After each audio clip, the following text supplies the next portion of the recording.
Jadi Pak Ketua, hari-hari ini angka keracunan tinggi akibat MBG ini. Yang pertama, pembuatan dari pengolahan bahan makanan yang terjadi pada saat penerapan MBG yang ada di Indonesia sekarang itu saya rasa tidak sesuai dengan standar operasi dari pemenuhan dan pembentukan gizi seimbang pada masyarakat Indonesia. Kenapa? Pada saat yang kita lihat sekarang banyak sekali kasus serentak yang terjadi terkait keracunan di setiap wilayah. Bahkan hampir setiap bulannya itu naik sebagai standarisasi yang kita dapati bahwasanya 2000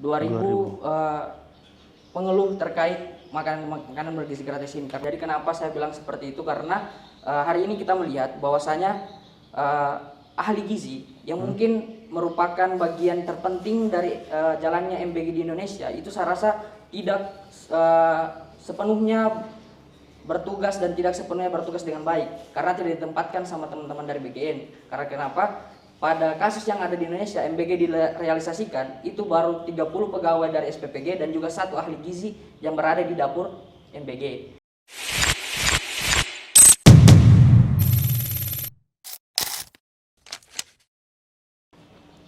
Oke, baik teman-teman, selamat datang di Andalalin, tempat kita berbagi perspektif, berbagi lensa sudut pandang terkait banyak hal, terkait kebijakan, terkait isu-isu kontemporer, yang mana isu ini berkaitan dengan keberlanjutan kita sebagai masyarakat di Indonesia.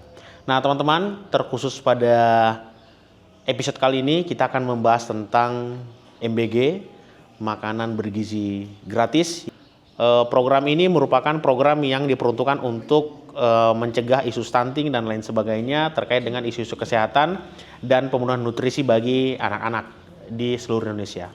Kawan-kawan, hari ini telah hadir bersama kita narasumber yang nantinya akan memperkenalkan diri supaya memperakrab kita dalam diskusi-diskusi kita ke depan. Harapannya melalui diskusi ini kita bisa lebih banyak menebar edukasi terkait apa sebenarnya yang perlu dibenahi dalam MBG ini. Nah, sekedar untuk memulai diskusi kita pada hari ini, per hari ini kawan-kawan, MBG ini merupakan isu nasional yang sangat kontroversial. Dari isu keracunannya, dari isu transparansi anggarannya, dari apakah MBG ini benar-benar menjadi solusi untuk pendidikan kita, untuk situasi masyarakat kita. Kira-kira itu adalah seputaran isu yang akan kita bahas. Nah, teman-teman semua, untuk memperakrabkan diri, saya ingin berkenalan dengan narasumber. Narasumber nanti silakan memperkenalkan diri, namanya siapa, dari lembaga apa mungkin, atau aktivitas kesehariannya sebelum sama-sama di sini untuk bicara isu ini kira-kira apa. Mungkin saya persilakan kepada narasumber yang pertama. Oke, baik, terima kasih kesempatannya. Perkenalkan, nama saya Kiran Mutalib. Saya kesehariannya berjabat sebagai Ketua BEM FKM Untat periode 2025 pada Kabinet Aksara. Keseharian saya itu menjadi mahasiswa akhir di semester 7. Oke, dipanggil siapa tadi? Ketua? Atau saya panggil ketua saja? Panggil nyamannya. Oke. Iya. Kalau ini Kak, ada pepatah itu mengatakan banyak sekali. Iya. Tak kenal maka tak sayang. Betul. Maka perkenalkan, saya Irfan, pernah juga menjabat, dipercayakan, diamanahkan sebagai pelayan masyarakat di Universitas Lulako sebagai presiden mahasiswa Kak. Cuman di tahun kemarin sampai dengan awal tahun ini. Saya Irfan, biasa dipanggil Ipang, yang sebenarnya kehadiran saya di sini bukan tentang ingin mendalami seperti apa MBG, tapi sebagai bentuk seperti apa sih keresahan karena sekarang saya sudah jadi masyarakat biasa Kak. Bukan lagi mahasiswa apalagi kerja. Cuman ada beberapa kemarin kejadian yang kemudian mungkin ada yang perlu dievaluasi. Sehingga ini memantik saya untuk datang kemari. Nah, nanti kita bicarakan lebih luas lagi Kak, seperti apa MBG ini. Oke. Baik, itu jadi teman-teman semua, teman-teman Andalalin tadi sudah memperakrabkan diri, di mana ada ketua BEM FKM di sini. Ada juga Demisioner Presma Untat di sini yang akan sama-sama bersama kita membersamai kita untuk membahas mengenai MBG ini. mungkin yang paling krusial kita akan mulai pertanyaan ini untuk Ketua BEM FKM. Jadi Pak Ketua, hari-hari ini angka keracunan tinggi. Sebenarnya Ketua, apa sebenarnya autokritik yang paling fundamental kalau kita mau bicara soal MBG Ketua? Terkait MBG yang harus kita kritisi kali ini merupakan bagian yang harus terpenting menurut saya. Yang pertama, pembuatan dari pengolahan bahan makanan yang terjadi pada saat penerapan MBG yang ada di Indonesia sekarang itu saya rasa tidak sesuai dengan standar operasi dari pemenuhan dan pembentukan gizi seimbang pada masyarakat Indonesia. Kenapa? Pada saat yang kita lihat sekarang banyak sekali kasus serentak yang terjadi terkait keracunan di setiap wilayah. Bahkan hampir setiap bulannya itu naik sebagai standarisasi yang kita dapati bahwasanya 2000 pengeluh terkait makanan bergizi gratis ini. Tapi dari standarisasi operasional gizi dan AKG yang ada di Indonesia seperti itu. Jadi tadi Ketua bilang bahwasanya MBG ini tidak sesuai standar operasional yang seharusnya dilakukan kalau memang ini memang berkaitan dengan gizi begitu. Seharusnya Ketua, standar apa sebenarnya yang harus dimiliki sama dapur-dapur MBG ini? Karena dapur-dapur MBG ini seperti yang Ketua sudah sebut tadi, ada ratusan orang SPPI ini yang menjadi alumni SPPI sekarang dimandat untuk jadi SPPG gitu Ketua. Nah, kira-kira Ketua standar operasional gizi yang harus dipunyai sama tiap dapur ini apa Ketua? Oke, saya sedikit mengerucut kepada teman-teman pelayan terkait MBG ini, terutama teman-teman dari SPPG dan juga BGN ini, lihat bahwasanya ahli gizi yang mungkin merupakan bagian terpenting dari jalannya MBG di Indonesia itu saya rasa tidak sepenuhnya bertugas dan tidak sepenuhnya bertugas dengan baik karena tidak ditempatkan sama teman-teman dari BGN. Karena kenapa? Pada kasus yang ada di Indonesia MBG direalisasikan itu baru 30 pegawai dari SPPG dan juga 1 ahli gizi yang berada di dapur MBG. Pemenuhan dari bagian dari MBG ini karena kenapa? Ahli gizi yang seharusnya dibutuhkan bahkan melebihi dari angka 1, 2 dan 3 itu cuma 1 di dalam dapur MBG yang ada. Karena itu yang menjadi kelemahan tertinggi kalau menurut saya dalam penerapan gizi di Indonesia. Karena ahli gizi yang tidak ditempatkan dan tidak dipekerjakan sesuai dengan tupoksinya seperti semestinya seperti itu. Oke. Jadi memang menurut Ketua seharusnya ahli gizi setiap dapur ini lebih dari 1 Ketua ya? Ya, seperti itu. Lebih dari 1. Harus lebih dari 1. Ya. Nah, mungkin pertanyaan ini ke Irfan, sebagai mantan presiden mahasiswa tentu Irfan juga mengerti soal teknis kebijakan ini, Pan. Nah, menurut Irfan sebagai masyarakat sekarang karena sudah demisioner sebagai presma sebagai masyarakat biasa, seberapa efektif dan seberapa mumpuni program ini menyentuh ke level masyarakat? Ya, saya pikir kalau ditanyakan efektif, berarti jawabannya efektif atau tidak. Efektif atau tidaknya ini kita sama-sama melihat. Saya juga kemarin sewaktu pemilihannya Pak Prabowo sendiri melihat antusias masyarakat untuk memilih itu luar biasa karena melalui satu tawaran program ini, yaitu tawaran pemenuhan makanan gizi gratis di tiap sekolah yang mungkin menjadi inti untuk anak-anak muda, terutama ibu-ibu lansia untuk memilih karena nantinya janjikan nanti akan ada makanan gratis. Sehingga ini yang menjadikan Prabowo selain daripada visi yang lain, ini yang menjadikan pemilihnya membludak. Itu yang pertama. Nah, ada beberapa tulisan yang pasca sebelum pemilihan yang memang betul-betul mengkritisi program ini, Kak. Mengkritisi program ini. Dimulai dari bagaimana seperti apa tahapannya, kemudian seperti apa anggaran yang akan diserap, kemudian bagaimana nanti hasil daripada MBG ini apa sesuai dengan yang diinginkan atau tidak. Nah, dalam perjalanan beberapa bulan terakhir ini kita sama-sama melihat apa yang perlu dievaluasi dan apa yang perlu diingatkan. Beberapa kali juga kita di parlemen jalanan sama-sama di Samratulangi menyuarakan ketika ada isu-isu strategis kita selalu menyisipkan isu-isu tentang MBG, apa yang perlu dievaluasi hampir tiap bulan Pak Ketua. Hanya saja setiap kita mengevaluasi ya memang tidak ada tindak lanjut yang begitu mendalam Saya pikir bukan hanya kami saja yang ada di Kota Palu untuk menyuarakan ini, tapi hampir seluruh teman-teman mahasiswa waktu itu di seluruh Indonesia. Dan sampai hari ini, terakhir kemarin itu ada teman-teman dari PMI di Sulawesi Tengah itu menyuarakan juga langsung di Badan Gizi kan? Ya, BG di Sulteng. Kemudian ada beberapa flyer juga yang muncul yang mungkin akan ikut juga menyuarakan karena memang akhir-akhir ini kebablasan terkait dengan permasalahan yang pertama. Permasalahan yang paling fundamental hari ini adalah keracunan. Apa yang perlu dievaluasi?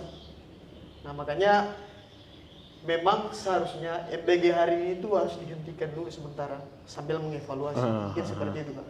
Jadi menurut Irfan, MBG ini seharusnya harus di breakdown dari segi anggaran. Jadi Irfan juga tadi sudah sebut mengenai anggaran, ternyata ada banyak serapan gitu. Nah, pertanyaannya jadi begini, ini pertanyaan terbuka untuk Ketua sama Irfan ini. MBG ini merupakan salah satu program andalannya Presiden Prabowo Subianto. Program ini menyedot anggaran yang fantastis. Bahkan Menteri baru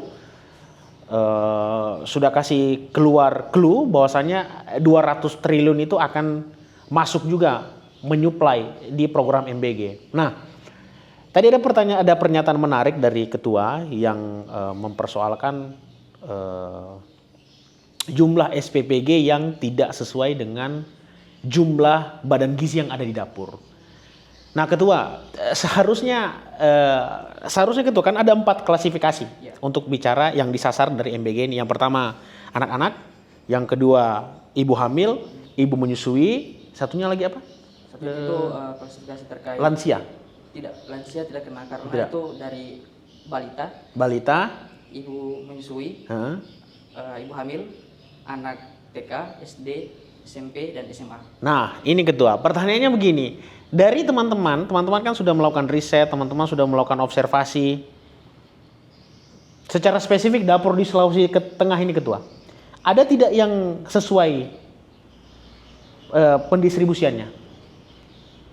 Kalau menurut saya terkait pendistribusiannya ini yang kita tanyakan dulu terkait kadar gizi yang ada di setiap piring MBG. Kenapa saya bilang seperti itu? Karena hari ini kalau kita melihat antara intervensi yang ada di Sulawesi Tengah itu hampir baru di titik yang keempat, yaitu ada SD, TK, SD, SMP dan juga SMA. Itu yang baru dilakukan dari teman-teman SPPG dan juga mungkin dari pihak BGN. Nah, situasi yang ada sekarang, pendistribusian konsep dari makanan ini, kadar gizi yang ada itu serentak.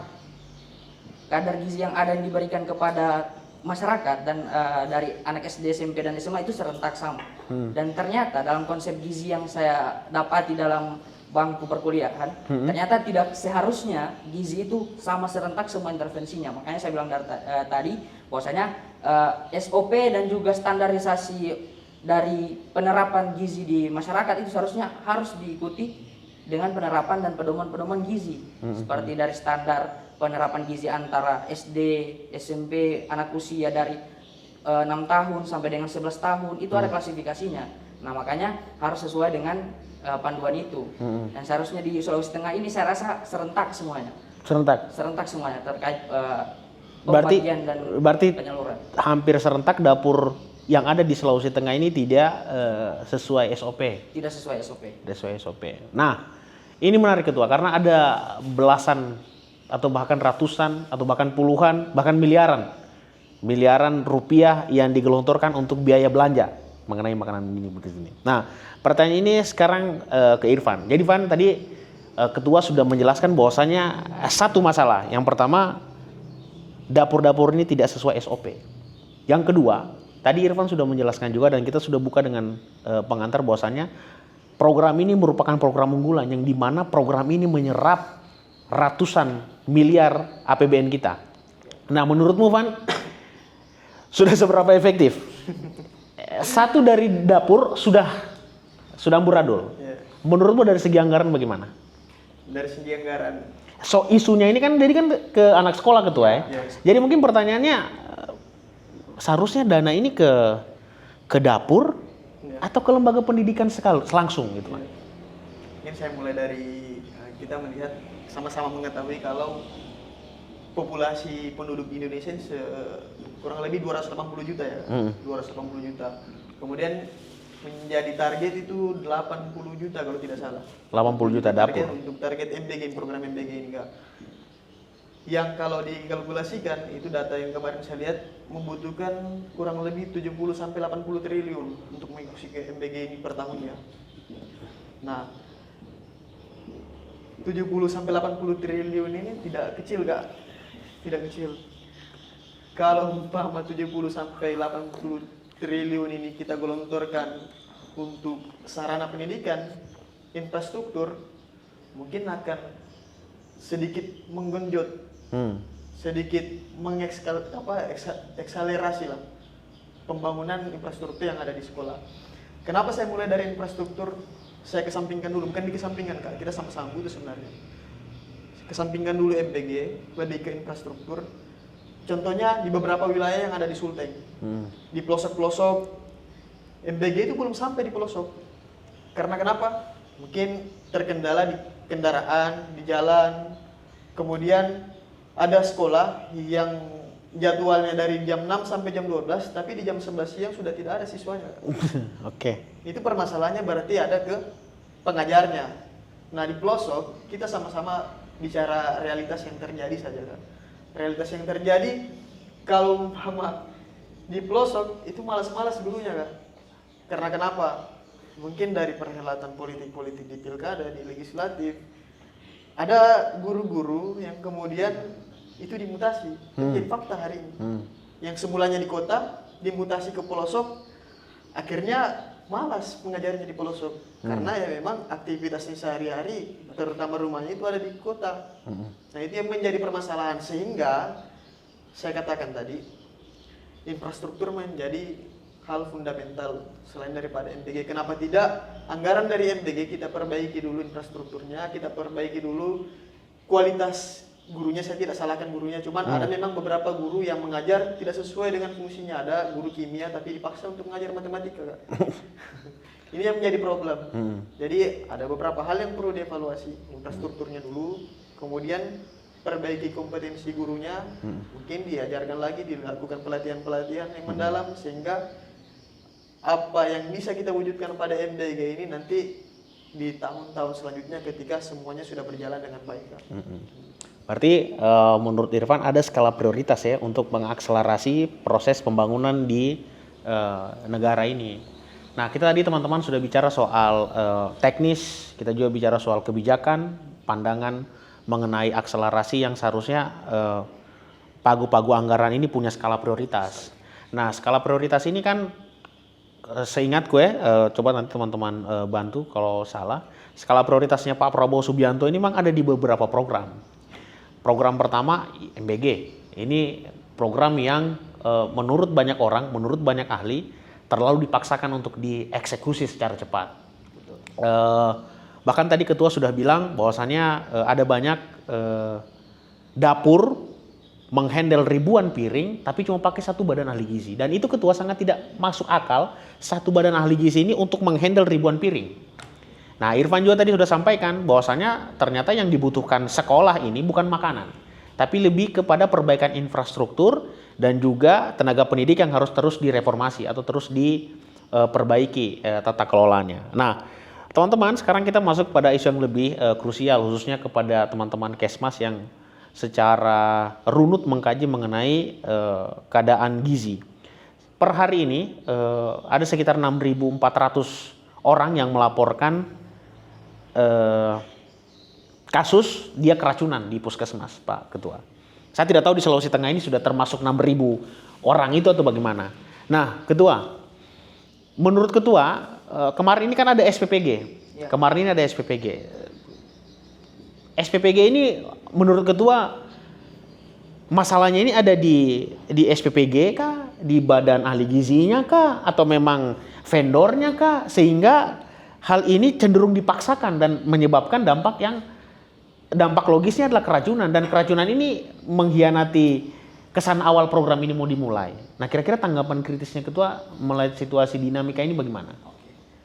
Jadi begini, pandangan yang saya dapatkan terkait masalah yang ada di SPPG, yang mana sekarang ini dari pasca evaluasi di bulan Juli, bahwasanya Bulan Juli 2025 ini ketua. 2025, bulan Juli 2025, bahwasanya teman-teman SPPG ini menganggap bahwasanya bukan kesalahan pure dari mereka. Ya. Cuman yang saya mau tanyakan adalah SPPG hadir itu sebelumnya mereka ada di SPPI di pelatihan. Nah, yang mau saya tanyakan adalah, yang mau saya kritiki yang ada sekarang, bahwasanya apakah pada saat pelatihan ini yang kita sampingkan dulu terkait asupan gizi yang ada di dalam makanan. Kita membahas terkait haji dan sanitasinya. Kalau kita membahas terkait keracunannya yang ada di Indonesia, baik itu di sektor Sulawesi Tengah, karena banyak sekali yang mengeluhkan terkait keracunan bahan makanan atau makanan yang tersedia busuk. Saya rasa harus kita mengaca pada haji dan sanitasi yang ada di SPPG. Apakah pada saat pelatihan di SPPI, ya di barak, ya, seperti itulah. Apakah dalam proses pelatihan diajarkan bagaimana hygiene dan sanitasinya dalam pengolahan makanan? Itu harus kita lihat. Teman-teman kesehatan lingkungan yang ada di Fakultas Kesehatan Masyarakat justru juga sudah melihat dan memperhatikan bagaimana proses dari hygiene sanitasi makanan yang semestinya harus diterapkan. Terus yang saya kritisi lagi terkait ahli gizi yang cuma dikasihkan satu orang pada setiap dapur. Pertanyaannya seperti ini, bisa tidak seorang ahli gizi satu menghandle 5.000 makanan dalam satu dapur MBG? Istilahnya begini, walaupun anak diklasifikasi dari SD, SMP, dan SMA, itu intervensinya gizi berbeda-beda. Oh, berbeda ketua ya? Berbeda Kak. Karena tidak sama antara gizi dari anak TK, anak SD, bahkan SMP dan SMA itu berbeda-beda. Kadar protein, kadar kalori, kadar karbohidrat yang diinginkan dan untuk diterapkan kepada individu seseorang. Oh, tidak ada bare minimum ketua. Setiap orang harus punya skala gizi segini. Tidak ada bare minimum itu. Beda semua ya? Beda semua. Oh. Karena dia itu berbeda. Jangan sampai kita beranggapan bahwasanya, oh saya dari SD dan SMP dan SMA ini Prabowo menyamaratakan terkait pemenuhan gizinya, atau bahkan teman-teman BGN melalui pelatihan dari SPPI ini menyamaratakan. Nah, yang menjadi pertanyaan juga ini yang harus saya kritisi terkait ahli gizinya ini. Ahli gizinya apakah sudah sesuai dengan prosedur sebelum dia menjadi ahli gizi? Karena standarisasi menjadi ahli gizi itu harus D3 minimal dan juga S1 dari gizi, dan juga melakukan pelatihan profesi untuk menjadi ahli gizi. STR kata. Ya, seperti itu. Nah, ahli gizi ini yang cuma satu di dalam satu dapur MBG, itu menjadi salah satu kebobrokan yang ada di program MBG ini. Walaupun memang kita anggap program MBG ini adalah program politik lah. Cuman ya boleh dikata bahwasanya hari ini teman-teman pemerintah dan bahkan pihak dari BGN tidak melakukan prosedurnya dengan tepat terkait penerapan gizi yang ada di Indonesia. Seperti itu. Oke, menarik ya teman-teman. Jadi pertanyaan kerennya ini begini, saya mau minta tanggapan dari Irfan. MBG ini program politik. Bagaimana tanggapannya Demisioner Presma ini? Bagaimana MBG ini program politik? Ya, sebenarnya saya takut dengan statement karena nanti takutnya blunder kan. Tidak ada yang blunder. Karena sekarang ini sedikit kena UIT, sedikit penjara. Ya. Tapi ya apapun itu kalau kita merasa benar, selama masih merasa benar ya kita suarakan selalu. Adakah hubungannya MBG ini ke arah politik Prabowo? Ya tentu ini menjadi rahasia ada. Bahkan di pikiran saya dan di pikiran teman-teman yang lain mungkin MBG ini adalah mega proyek sekitar 80 triliun, 70-80 triliun ini bukan anggaran kecil untuk dibagi-bagi ke tim-tim pemenang.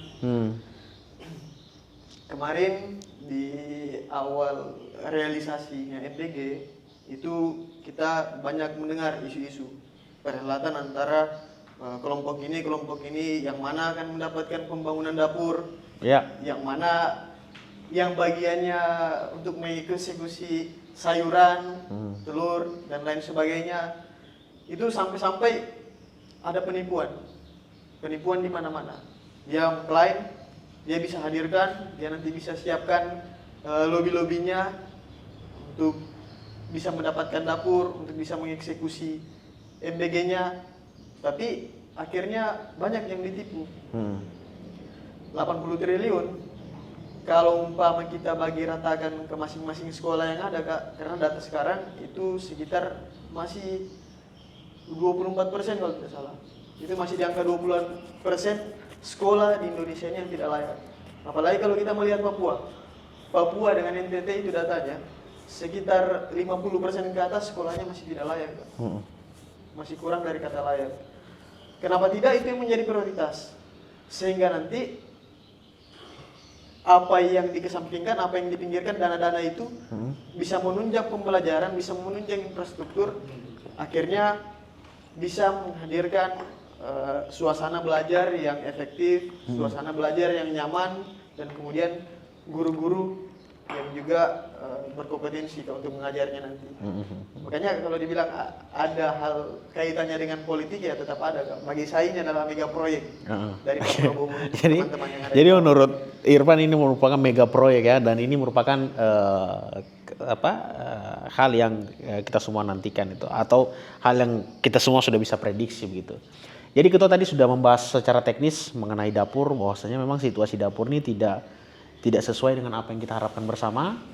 Nah, mungkin selanjutnya kita berubah, kita masuk kepada diskusi lanjutan dari MBG ini. Tadi kita sudah bahas dapur, kita sudah membahas bagaimana seharusnya MBG ini berjalan. Kita juga sudah membahas mengenai sebenarnya dalam ranah kebijakan pemerintah seharusnya lebih awareness untuk melihat skala prioritas. Nah, Ketua, menurut Ketua dengan anggaran 80 triliun lebih atau 70 sampai 80 triliun yang disampaikan oleh Irfan tadi, kira-kira 80 triliun ini sudah efektif tidak untuk sudah efektif dikerjakan atau tunai dibagikan atau dilaksanakan dengan baik tidak? Oke. Karena ini macam Ketua bilang tadi cuma satu dan lain sebagainya. Terkait masalah anggaran yang ada sekarang, sebenarnya kalau kita lihat terkait anggaran yang ada diturunkan kepada program MBG ini, ketua dari BGN ini, Badan Gizi Nasional Indonesia, Pak Dadan, itu sebenarnya menganggap 71, kalau di dalam data itu 71 triliun untuk di periode 2025 sampai 2026. Itu full itu. Itu full. Dan katanya itu cuma melengkapi dari infrastruktur dan juga alat transportasi dan juga beberapa piring-piring dan fasilitas-fasilitas yang ada di dapur seperti itu. Nah, saya rasa Pak Kepala Badan Gizi Nasional Pak Dadan ini sudah menerapkan dan sudah mendeklarasikan di bulan Agustus kemarin. Itu anggaran di 2026 sampai 2027 dia akan naikkan sebesar 355 triliun. Yang menjadi pertanyaan, apakah 71 triliun ini di tahun ini itu berjalan efisien dan dia rata pembagian terkait pos-pos dana-dana? Saya rasa tidak. Sedangkan kenapa tidak? Dari kepala BGN saja sudah menambah anggaran di tahun periode 2026 sampai 2027. Karena itu target dari MBG kan 2029 seluruh Indonesia sudah rata terkait MBG. Cuman kalau menurut saya dengan anggaran yang terbatas, dengan kualitas makanan yang ada, dengan kualitas pengolahan makanan dan hygiene sanitasi yang ada di Indonesia untuk menerapkan MBG, bahkan sampai 2040 pun kalau prosesnya masih seperti ini saya rasa tidak akan efisien. Bahkan seperti itu, karena anggaran saja tidak menjadi standar untuk suksesnya program MBG ini.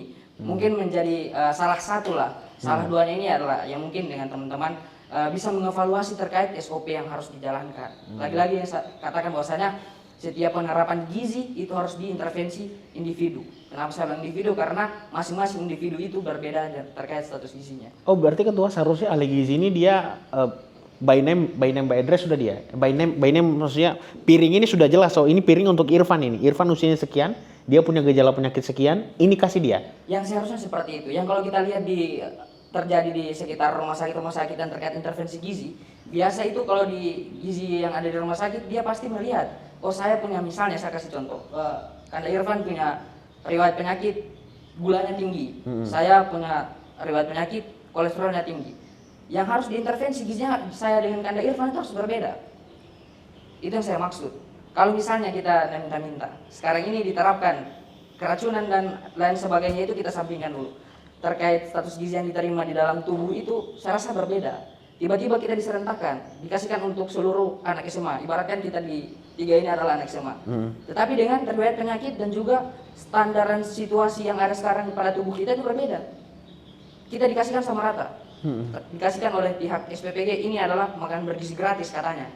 Nah, masuk di pada poin yang misalkan Anda mempunyai gejala-gejala yang Asam cocok urat. pada MBG misalnya, cocok pada intervensi MBG, pasti MBG itu akan bermanfaat bagi tubuhnya kita. Kalau saya yang tidak cocok dengan situasi yang dikasihkan dari konsep gizi yang ada di MBG, Keracunan lah dia. maka akan terjadi dari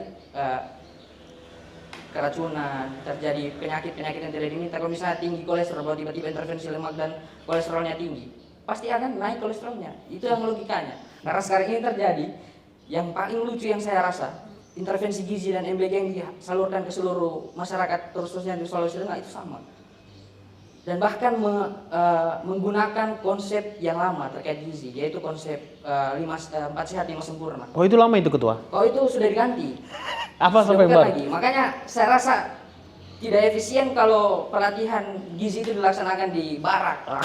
Karena teman-teman tentara itu dilatih dengan ketangguhan, barak-barak, dan itu dilatih dengan ketangguhan dan fisik. Tapi bukan terkait pengolahan. Kalau pengolahan memang ada, cuman yang saya rasa terkait status gizi itu harus memang ahli gizi yang membahas. Kenapa saya bilang urgennya harus ahli gizi? Karena ini intervensi antar individu-individu. Jangan sampai yang dibilang tadi Kanda Irfan sebagai mega proyek ini ya sambungannya itu mega proyek untuk pembunuhan seluruh masyarakat yang ada di Indonesia. Genocide ketua ya? Seperti itu. Terlalu Karena berbahaya. Pengolahan, penerapan SOP yang ada dan juga pelatihan itu saya rasa masih keliru. Makanya sepakat saya tadi dengan Kanda Irfan bahwa saya harus dihentikan dulu untuk dievaluasi karena beberapa kasus yang terjadi di seluruh Indonesia ini yang serentak ada keracunan, yang serentak ada terkait pengolahan-pengolahan yang tidak sesuai dari SPPG itu harus dievaluasi. Evaluasinya ini dilibatkan teman-teman yang berbasis di ilmu gizi tersebut. Seperti itu. Jadi saya sampai ya luar biasa nih ketua karena kita juga baru tahu ternyata seharusnya berbeda.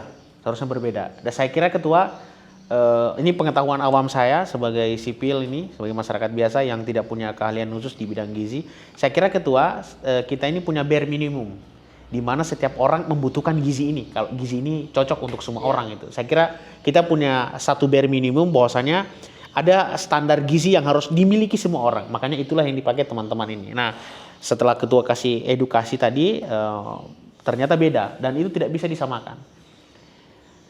Selanjutnya jadi ketua lanjut kembali ke Irfan. Jadi ketua tadi sudah jelaskan 70 triliun ini atau 71 triliun yang disampaikan ini akan berlangsung ke 2026. Ya, 2026 ini targetnya ada 71 triliun dan akan ditambah. Iya. Dan akan ditambah. Kita ada data tidak ya terkait sebenarnya seleksi vendor untuk mengelola MBG itu bagaimana sebenarnya? Ya, kalau terkait dengan pengolahan gas saya tidak begitu paham juga. Cuman kita banyak mendengar lah, banyak membaca melalui artikel bahwasanya dalam pengolahan vendor ini yang pertama tadi saya bilang ada permasalahan, banyak permasalahannya kan.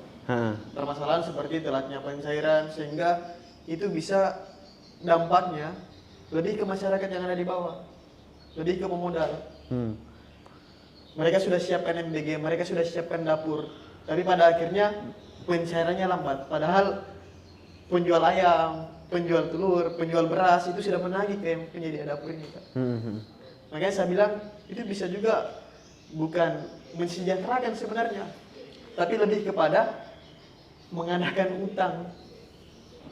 Apa kata? Mengadakan utang, utang ke masyarakat yang di bawah sebagai penyelenggara vendor penyedia MBG ini. Oke. Gitu kalau menurut saya, Kak. Jadi Makanya MBG ini harus dihentikan sementara, Kak. Kita sudah jalan beberapa bulan, kita sudah mengevaluasi.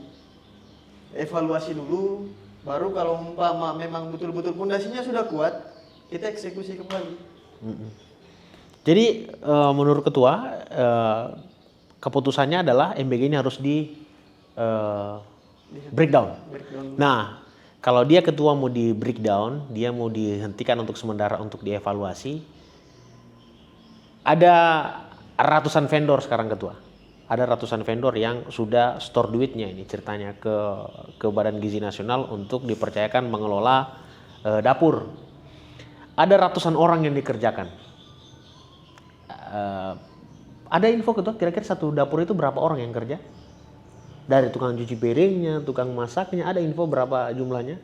Info dari Badan Gizi Nasional langsung melalui wawancara dari teman-teman gizi dari Ilmagi itu mereka menjawab terkait satu dapur MBG itu tersedia 30 pekerja.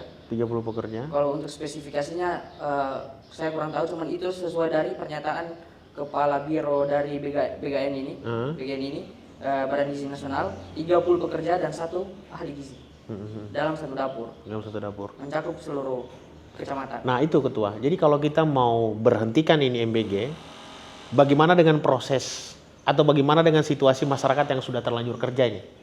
Sudah terlanjur karena MBG ini sempat booming ini. Ada orang-orang, ada puluhan petani yang tidak lagi menanam karena mau jadi tukang masak di dapur.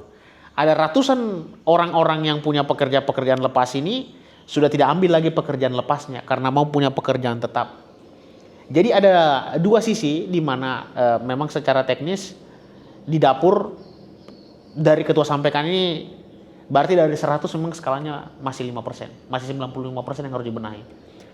Nah, dari infrastruktur juga tadi ternyata menurut Ketua Irfan seharusnya infrastruktur sekolah ini dibangun. Nah sekarang 71 triliun ini saya mencurigai juga atau mungkin ada beberapa info 71 triliun ini dialirkan untuk membangun dapur. Jadi tidak membangun infrastruktur sekolah. Nah kalau ini ketua mau diberhentikan, apa kira-kira dampak yang atau apa kira-kira langkah yang bisa dilakukan untuk mengantisipasi gelombang kemarahan masyarakat itu akibat kehilangan pekerjaan? Kira-kira itu pertanyaan terbuka untuk Ketua BEM sama Demisioner Presma. Kira-kira siapa yang mau jawab lebih dulu? Kira-kira bagaimana cara mengatasi ini? Ya, mungkin seperti ini Kak. Kalau umpama kita paksakan, nah sampai dengan hari ini, bahkan hari ini ada 2 kejadian di Parigi dengan Mamuju Tapalang tadi. Ada juga di Bandung Barat tadi di media juga. Nah, saya belum tahu kepastiannya itu seperti apa. Nah, kalau tiap harinya ada 3 kabupaten yang keracunan, dikalikan berapa hari dalam 1 bulan, 30 hari misalnya, dalam setiap hari itu ada 3 kabupaten, bahkan lebih, sampai sekarang sudah 6.000. Kalau masih dipaksakan, nantinya bukan untuk pemenuhan gizi, tapi untuk membangun stunting yang lebih lanjut lagi menurut saya. Nah terkait dengan anggaran, bukan anggaran ya, terkait dengan situasi pekerja. Bagaimana dengan pekerja yang sudah dipekerjakan? Saya pikir kalau dikembalikan ke infrastruktur, kalau umpama dalam satu dapur itu dipekerjakan 5 orang, nah dalam satu pembangunan jalan Kak, mungkin itu sekitar ya jalan 1 sampai 5 kiloan di satu dapur itu bisa mempekerjakan 10 sampai 15 orang, sementara di jalan itu bisa mempekerjakan 20 sampai 30 orang dalam satu jalan bangunannya. Atau kalau bukan jalan ya bangunan lah, bangunan sekolah. Saya kira sama Kak kalau terkait dengan pekerjaan. Dapur menyerap pekerjaan, begitupun juga infrastruktur juga menyerap pekerjaan, bahkan lebih banyak kalau menurut saya. Ini seperti itu. Kalau ketua? Kalau dari pandangan saya terkait bagaimana nasib dari tukang masaknya, tukang cuci 30 pegawai yang ada piringnya, di dapur. Seharusnya mereka tidak takut terkait masalah mau kehilangan pekerjaan. Tapi hari ini yang harus saya kritis adalah pemerintah yang mana harus mengembalikan lagi teman-teman pekerja ini kepada pelatihan-pelatihan yang harus didasari dengan ilmu gizi yang ada. Karena kenapa? Yang kita harus koreksi adalah kita tidak menghentikan sepenuhnya MBG, tetapi hentikan sementara, evaluasinya apa saja yang seperti yang saya bilang, ada hygiene sanitasinya, dipelajari bagaimana pengolahan makanannya. Nah yang diintervensinya adalah pegawainya, dari pencuci piring, yang memasak, yang mengelola daging, yang memotong-motong sayur, yang memasak sayur dari jam malam sampai subuh, seperti itu. Itu yang diintervensi adalah pekerjanya. Nah pekerjanya ini tidak diberhentikan atau tidak dihentikan dari pekerjaannya, tetapi dikembalikan, janganlah, kalau saranku jangan lagi dikembalikan ke barak, tetapi dikembalikan dalam satu kesatuan yang diliput dari Badan Gizi Nasional supaya dilatihkan terkait masalah-masalah yang ada pada kejadian-kejadian di 2025 bahkan di 2024 kemarin. Jadi seperti itu. Nah, setelah dievaluasi, setelah dikoreksi bagaimana terkait hajin sanitasi yang ada, terkait pegawainya, terkait pendanaannya, anggaran APBN, dan juga sudah mantap kita rasa, ya jalan lagi kembali MBG. Seperti itu. Dan mungkin infrastruktur akan lebih digenjot untuk penyerapan dananya. Nah, perbaikan-perbaikan seperti itu supaya MBG ini ya jalan, walaupun kita tahu MBG ini mempunyai kekurangan, tetapi sudah terlanjur menjadi program terbesar dari presiden kita, ya berarti kita harus untuk evaluasi secara besar-besaran kalau menurut saya kali ini. Dan juga kalau untuk berbasis masyarakat yang mungkin lagi menunggu MBG apa segala macam, ya daripada konsekuensinya adalah masyarakat menunggu makanan bergizi gratis atau masyarakat mau menunggu makanan bergizi yang beracun seperti itu. Bukan gratis saja yang bermanfaat tapi beracun. Kalau memang MBG ini akan tetap dilaksanakan. Makanya saya bilang untuk dihentikan sementara, adakan evaluasi secara besar-besaran. Kalau memang memungkinkan dan sudah mantap 90% lah, jangan 100%. Karena kalau menurut saya tidak ada 100% kalau terkait penerapan program kerja. Jadi jalanlah kalau memang sudah mencapai dari 50 plus ke atas persen untuk bisa jalan terkait MBG ini. Karena hal ini kita berbasis program kerja bukan terkait apa yang tidak melibatkan manusia, tapi ini adalah intervensi dari tiap-tiap masyarakat yang ada di Indonesia, bukan berbasis kelompok tetapi individu-individu yang diberikan MBG. Jadi MBG harus dihentikan sementara, evaluasi secara besar-besaran. Evaluasi secara besar-besaran. Nah, teman-teman, kita sudah mendiskusikan banyak hal. Mungkin ini sebelum kita selesaikan podcast kita kali ini. Jadi teman-teman, sekarang ini teman-teman ada ratusan orang yang melakukan demonstrasi terkait MBG. Ratusan orang, ratusan kelompok yang menyoroti soal keterbukaan anggaran, yang menyoroti soal dapur, yang menyoroti soal vendor, yang menyoroti soal banyak hal terkait dengan penyerapan ataupun penggelontoran dana yang luar biasa fantastis di proyek makanan bergizi bergratis. Di sisi lain, tadi Irfan juga sampaikan ternyata ada banyak juga yang harusnya menjadi skala prioritas. Dari tenaga guru, tenaga pengajar, dari sekolah, pengadaan bangunan sekolah, kemudian pembangunan infrastruktur jalan untuk mengakses sekolah. Karena harapannya MBG ini bisa sampai ke pelosok, tapi ternyata menurut Ketua Irfan tadi ada banyak makanan ini yang tidak ready dan tidak diantarkan kepada sekolah-sekolah yang terpelosok karena mungkin tidak bisa diakses jalannya atau memang medannya tidak bisa dijangkau dengan mudah. Karena berkaitan dengan makanan bergizi gratis ini dari jamnya pun Ketua menurutku yang awam saja ini tidak masuk akal. Dia dimasak, diterima barangnya sore, dibersihkan malam, dimasak subuh, harus dibagikan. Bayangkan kalau ada sekolah seperti di teman-teman dampingi itu ada sekolah Topesino namanya di Sulawesi Tengah ini. Itu yang kalau kita mau datang ke sana kita harus menempuh jarak berjam-jam itu, berjam-jam. Jadi memang ini sangat krusial dan juga sangat penting untuk kita bahas bersama. Nah, percakapan kita ini Ketua harapannya bisa memberi nilai edukasi kepada masyarakat itu. MBG ini harus diberhentikan atau MBG ini harus di breakdown sementara untuk dievaluasi. Itu merupakan tawaran dari teman-teman. Nah, sekarang teman-teman, kalau memang ini MBG ini mau dievaluasi dan kemudian dilakukan kembali, direformasi kembali orang-orang atau pengurus di dalamnya yang menjadi poin-poin di dalamnya. Pertanyaan pertama tadi, ketika orang-orang ini yang sudah tadinya bekerja di dapur ini kehilangan pekerjaan, tadi teman-teman sudah kasih perbandingan. Nah, kedua, kira-kira langkah seharusnya kalaupun ini seandainya MBG ini diganti, atau begini pertanyaannya, saya rubah Ketua supaya lebih menarik untuk ditangkap oleh teman-teman. Apakah Ketua menghadapi stunting ini hanya dengan makanan?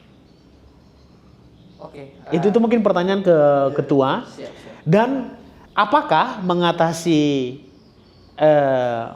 situasi sekarang ini atau mengalokasikan puluhan triliun ini Ketua, apakah memang harus ke sekolah gitu ya, harus ke infrastruktur. Jadi supaya kita punya sama-sama pandangan skala prioritas, Ketua. Jadi pertanyaanku ke Ketua adalah apakah stunting ini, kalau MBG ini ceritakan mau dievaluasi. Jadi pertanyaannya adalah apakah MBG ini adalah salah satu-satunya cara, atau apakah makanan ini menjadi satu-satunya pilihan untuk mencegah stunting? Yang kedua pertanyaanku ke Irfan adalah apakah ketika anggaran ini berubah menjadi pembangunan infrastruktur sekolah, apakah ini menjamin bahwasannya kita akan bisa satu langkah lebih maju? Mungkin pertama ke Ketua. Oke, saya sedikit ketawa terkait masalah stunting karena hari ini teman-teman sudah lihat semua di media sosial bahwasanya Prabowo itu menerapkan MBG itu untuk mencegah dan menekan angka stunting yang ada di Indonesia. Saya rasa sangat lucu sekali karena lucu sekali karena hal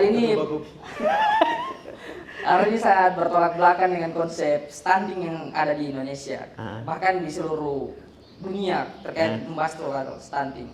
Stunting itu sepemahamanku selaku mahasiswa dari Fakultas Kesehatan Masyarakat itu diintervensi dari 0 bulan dalam kandungan sampai dengan 2 tahun. Pasca dari itu, setelah dari 2 tahun tidak bisa lagi diintervensi untuk stuntingnya. Itu sudah masuk dalam perkembangan dan pertumbuhan anak. Nah, kalau dibilang untuk mengintervensi stunting satu-satunya cuma MBG, salah satu itu sangat lucu dan sangat bohong sekali dan dusta dalam konsep penerapan stunting dan penekanan angka stunting yang ada di Indonesia. Karena berbagai macam program sebelum terpilihnya Prabowo, bahkan dari Dinas Ketenagakerjaan, dari dari Dinas Kesehatan, Kementerian Kesehatan juga mempunyai program-program terkait menekan angka stunting. Yang pertama itu yang saya ingat adalah terkait pola pikir dari ibu hamil dan ibu menyusui. Ibu hamil dan ibu menyusui. Hamil dan ibu menyusui. Hari ini angka stunting naik karena pemikiran dari teman-teman ibu-ibu hamil ini, bahkan dan ibu menyusui itu sangat kurang menurut saya. Karena kenapa? Ini misalnya begini, intervensi ASI eksklusif itu yang seharusnya dari 0 hari sampai 6 bulan itu yang menjadi rentan terberat dari ibu menyusui. Karena kenapa? Yang seharusnya diberikan ASI eksklusif sampai 6 bulan itu diputuskan dengan pemberian ASI dari susu kaleng, susu formula seperti itu. Ya, itu yang bisa mengakibatkan penerimaan gizi terhadap dari ibu ke anak ini tidak ada. Seperti yang kita ketahui bersama bahwasanya gizi terbesar dan terbaik untuk bayi itu ada pada ibu melalui ASI ini. Dan saya rasa MBG ini bukan jadi salah satu dari penerapan program untuk menekan angka stunting. Karena mungkin Anda pernah ingat kalau dulu terkait kita masih balita, ada saat juga lihat saksikan adik sendiri yang dibawa ke posyandu, dikasihkan bubur ayam, dikasihkan terkait biskuit penambah status gizi yang ada. Itu saya rasa penerapannya cukup bagus, dan anak-anak yang sebelum di tahun-tahun sebelumnya ini saya rasa angka stunting itu yang mulai menurun. Ada itu penerapan terkait pemberian gizi yang intervensi melalui posyandu yang titik-titik terpusatnya di sektor-sektor paling terpencil lah, seperti itu. Jadi saya rasa MBG bukan salah satu solusi untuk menekan angka stunting karena banyak sekali cara, terutama yang mungkin akan dikaitkan dengan pendidikan. Salah satunya adalah kalau IQ juga turun, itu bisa dikatakan dengan stunting. Seperti itu. Berarti kalau kurang pintar nih atau IQ turun beda kurang pintarnya? Ya.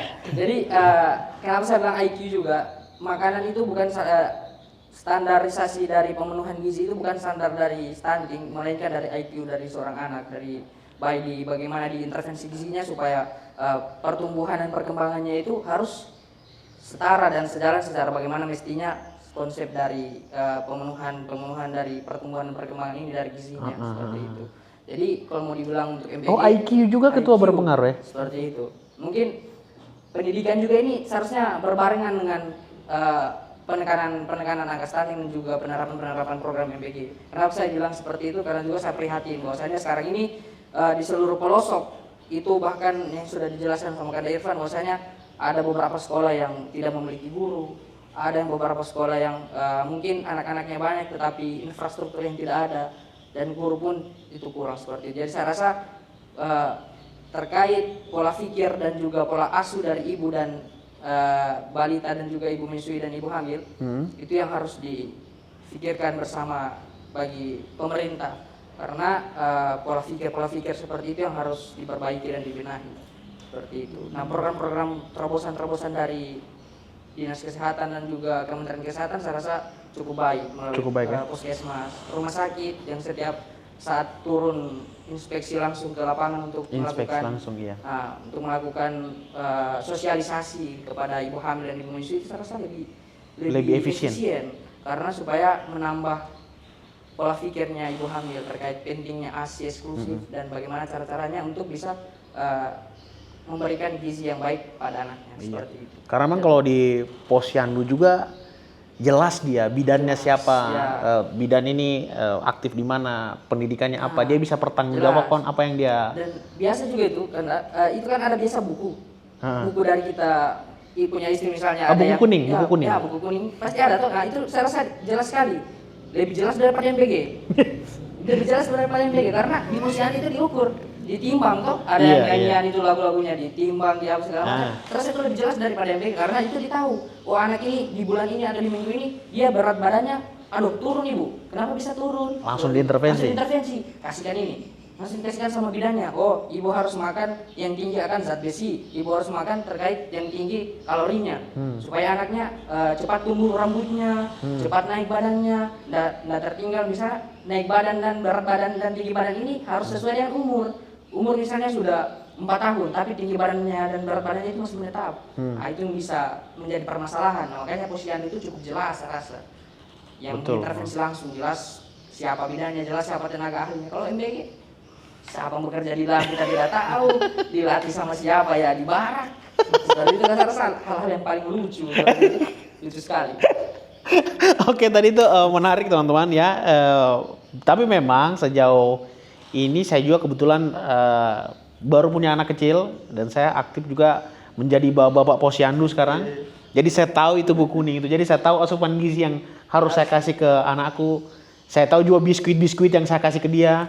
Saya tahu juga perkembangannya dia naik beratnya badannya ketika dia makan apa dan konsumsi apa, tingginya dan lain sebagainya. Nah, selanjutnya pertanyaan yang tadi ke Irfan. Apakah ketika anggaran ini dialihkan menjadi atau diarahkan untuk mengelola infrastruktur pendidikan, apakah ini juga bisa menjadi salah satu pesan penting bahwa kita sedang menuju perubahan ini? Kalau memang anggaran MBG ini dialihkan ke sektor pendidikan, infrastrukturnya, pengadaan tenaga pengajarnya, karena memang menurut survei fakultas yang tidak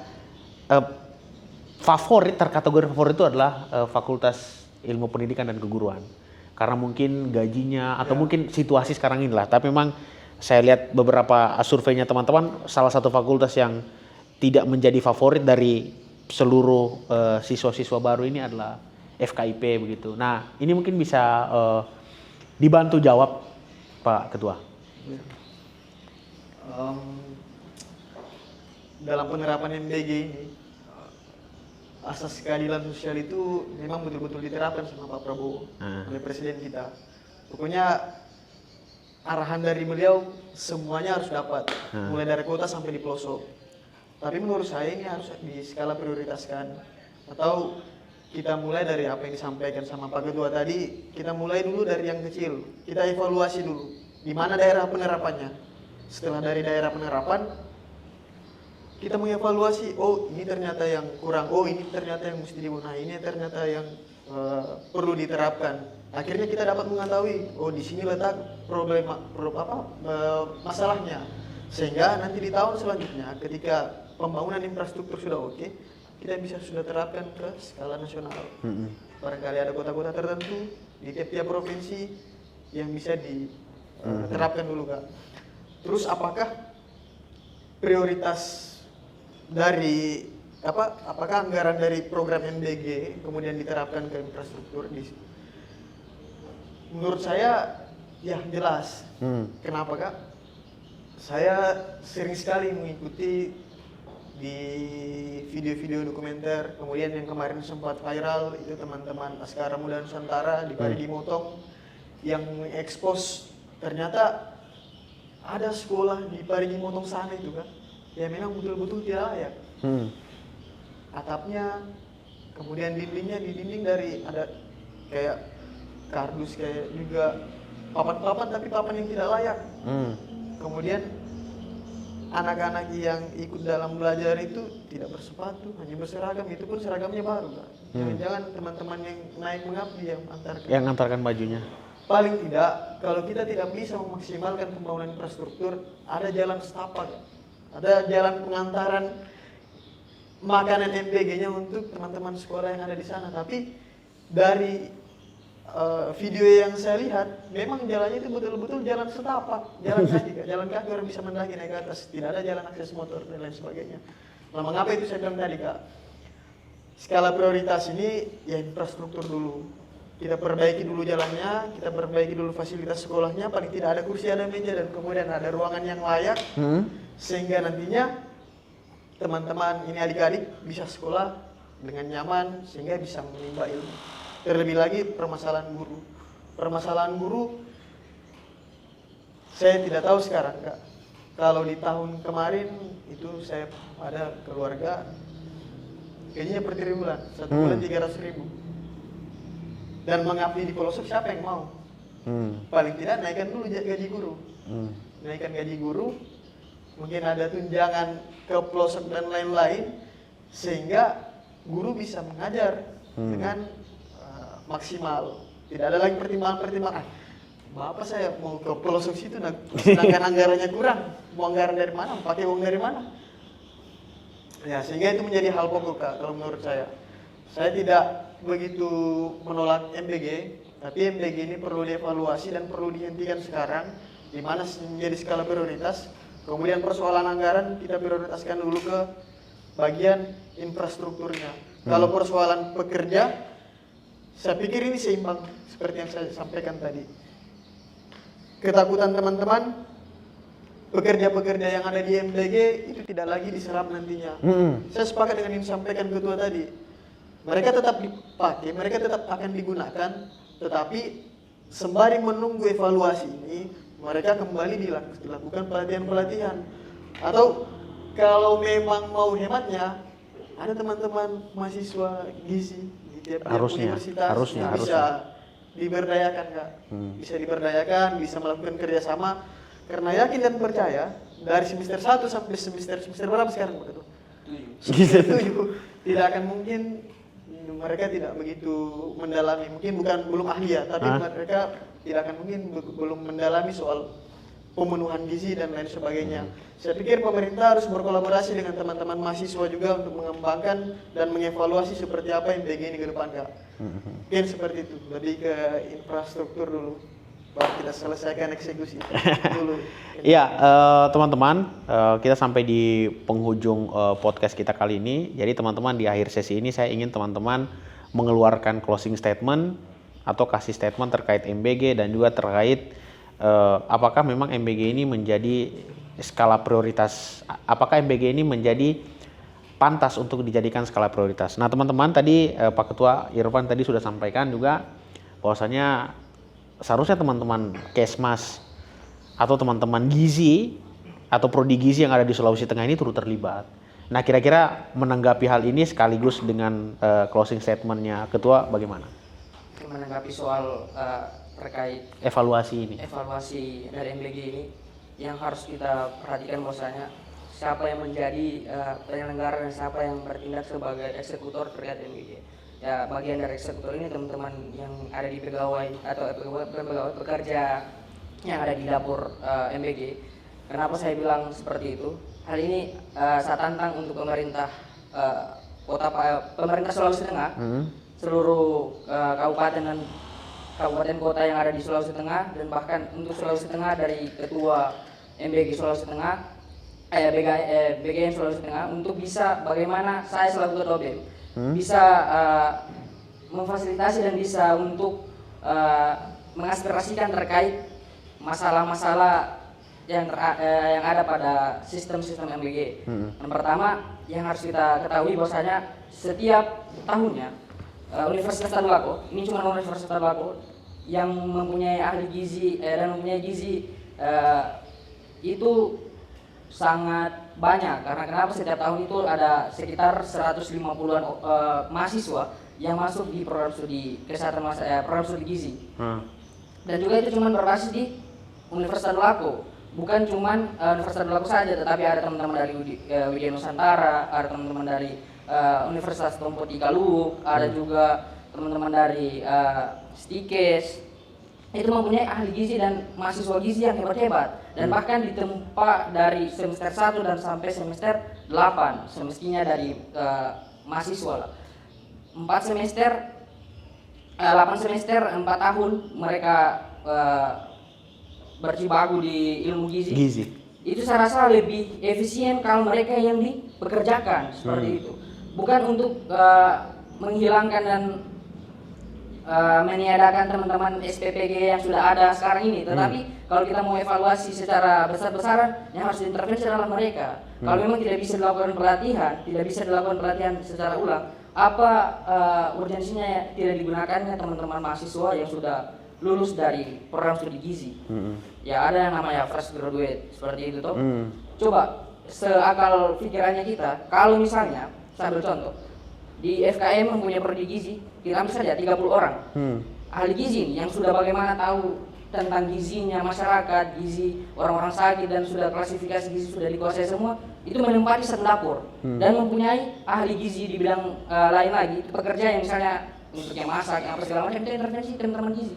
Karena teman-teman gizi yang ada di Universitas Tadulako itu di FKM itu juga tahu memasak, tahu menyusun menu. Tahu menyusun menu. Ya, seperti itu. Melakukan rekal menu seperti itu sudah diajarkan dari semester 1. Nah, kalau misalnya orang menempati satu dapur, akan bagusnya itu lebih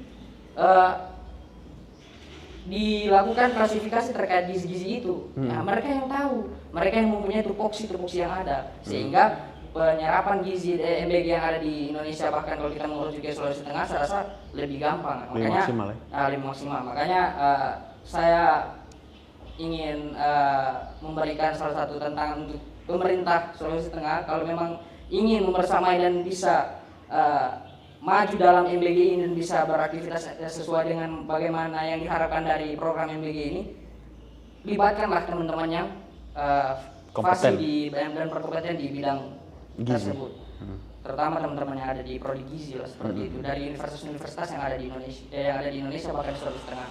Seperti itu kalau dari saya. Ya, jadi untuk pemerintah atau segala stakeholder yang terkait, jadi teman-teman dari BEM FK Untad, FKM Untad itu sudah membuka diri atau menawarkan proposal terbuka bahwasannya mereka siap untuk membantu ataupun mereka siap bekerja sama dengan bagaimanapun nanti metodenya bisa dibicarakan langsung sama teman-teman FKM atau BEM FKM Untad. Mereka terbuka untuk melakukan pendampingan terkait dengan pemenuhan gizi di setiap dapur. Itu menarik Ketua, harapannya ini bisa sampai ke teman-teman stakeholder pemerintah secara khusus. Nah, selanjutnya ke Ketua untuk closing statement Ketua mengenai kebijakan MBG ini kira-kira, dan closing statementnya Ketua, harapannya Ketua apa? Ya, kalau tadi Ketua BEM FKM tentang pemerintah, saya hari ini tentang mahasiswa. Karena kenapa? Salah satu harapan masyarakat Indonesia itu ada pada mahasiswa. Sementara kita sama-sama melihat realitas yang terjadi hari ini, dari hari ke hari makin banyak korban-korban keracunan daripada program MBG. Kalau kita biarkan mau berapa banyak? Makanya harus dihentikan terlebih dahulu, jangan sampai program ini adalah program yang makanan tanpa arah. Makanan tanpa arah, dan juga hanya sebatas kenyang nantinya teman-teman adik-adik di bawah, tapi tidak sama-sama tidak betul-betul memenuhi nutrisi.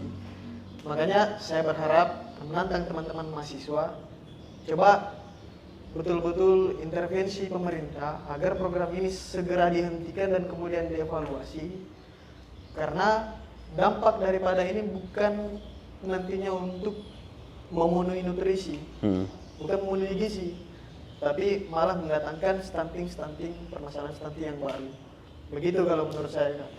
Dan harapannya dari pergerakan teman-teman mahasiswa nantinya itu bisa betul-betul ikut andil dalam mengevaluasi terutamanya teman-teman gizi dan kemudian dipantau oleh teman-teman mahasiswa dan masyarakat yang lain, sehingga penerapan MPG di tahun-tahun selanjutnya itu bisa sesuai dengan apa yang diinginkan oleh Bapak Prabowo. Kita tidak anti pemerintahan, tapi kita cinta dengan pemerintahan. Makanya kita terus mengevaluasi, terus mengkritisi. Ke depan mungkin kita berada di posisi mereka, ya kita siap juga seperti apa kritikan dari teman-teman mahasiswa, kritikan dari masyarakat, karena pemimpin itu siap dicaci, dihina, dimaki dan seterusnya. Dan Pak Prabowo harus tetap betul-betul kuat menghadapi kritikan ini dan selalu mengevaluasi diri. Mungkin itu harapan dari saya pribadi. Ya, oke, baik. Terima kasih kepada dua narasumber. Kita sudah bicara banyak, kita sudah bicara dari hal paling teknis tadi di dapur. Kita juga sudah bicara kebijakan, kita sudah juga bicara apakah memang MBG ini menjadi skala prioritas kita. Dan ternyata juga ada pandangan dari Irfan tadi untuk mengimbangi pembahasan mengenai atensi atau juga teknisi di dapur. Pemenuhan gizi juga tadi sudah sangat jelas, mengenai problematika stunting juga tadi sudah dibahas dan diulas. Proposal terbuka juga sudah disampaikan melalui Ketua BEM FKM Untat untuk bisa berkolaborasi dengan teman-teman pemerintah dan juga stakeholder. Irfan juga tadi sudah sampaikan, dia mengajak untuk seluruh mahasiswa terlibat, mengevaluasi dan juga membantu mengawasi MBG ini. Nah, mungkin itu teman-teman yang bisa disampaikan dari podcast kali ini. Sampai jumpa di pertemuan selanjutnya dan sampai jumpa di episode selanjutnya. Sekian dan terima kasih. Oke, thank you. Rokok dulu.